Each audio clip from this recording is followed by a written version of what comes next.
Ang karang pulong Cebuano binisaya nga atong madunggan karon sa Ebanghelyo mga igsuon, ang pulong nga lusot.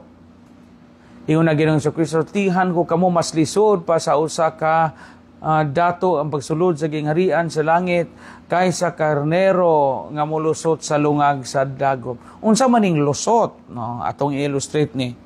Lusot gani mga igsuon na ay buho diha o na ay barrier din hindi ka nang makasuod imong lawas nga makatabok. Na lusot. Pagkita imbornal ni karsada, na ka din karsada ani na imbornal, mulusot ka, gamay nga imbornal din, mulusot imong lawas o makasuod ka dito, katabok ka sa pikas, muna'y lusot.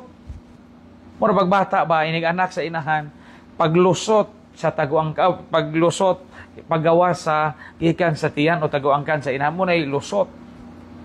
Lusot. Unya kon ang paglusot nimo inabtik, ang paglusot nimo inabtik, mao na giyog nakaipsot. Kuya no, lusot ipsot.